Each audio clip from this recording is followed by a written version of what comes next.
आज अत्यंत ऐतिहासिक दिन जो भली भाव में माननीय मुख्यमंत्री भद्रक रे मेडिकल कॉलेज स्थापन निमंते ओडिशा स्वास्थ्य सेवा को एक विशेष दिग को नवापाई दीर्घ दिन जो दाबी थिला, दीर्घ दिन प्रतीक्षा थिला, दीर्घ दिन अपेक्षा थिला।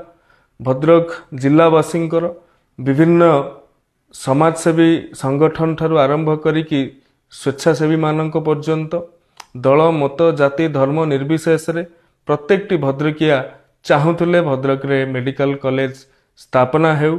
दीर्घ 2 दशंधिर ये आंदोलन केते थर जे भद्रक बंद रे रूपांतरित होईची, केते थर जे विभिन्न ब्लॉक मानकरे सेतिपाई आंदोलन डाकरा दिया जाईची, केते जे साधारण सभा होईची। एही अवसर रे मुख्यमंत्री स्वास्थ्य सेवा मिशन माध्यम रे भद्रक रे मेडिकल कॉलेज स्थापन पाई माननीय मुख्यमंत्री आज बजेट रे घोषणा करिसंती। 1 मास मध्यरे तार संपूर्ण डीपीआर प्रस्तुत करा जाय कि केउ भली भाव रे ताहा स्थापन करा जिवो, सेतिपाई सविशेष विवरणी और निर्देश दवा पाई एक टास्क फोर्स गठन करिवा पाई मध्य निर्देश दैछंती। मु माननीय मुख्यमंत्री को धन्यवाद ज्ञापन करूछि।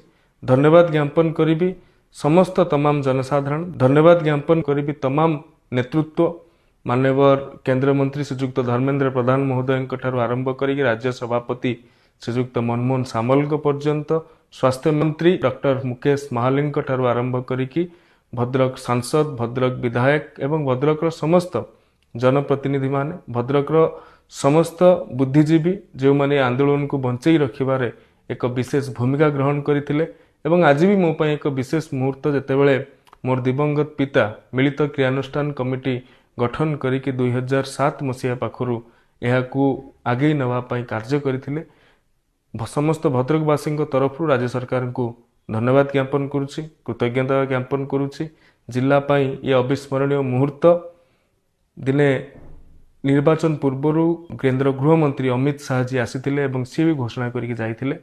ये अविस्मरणीय मुहूर्त रे समस्त को शुभेच्छा और शुभकामना ज्ञापन करुछि। धन्यवाद, नमस्कार।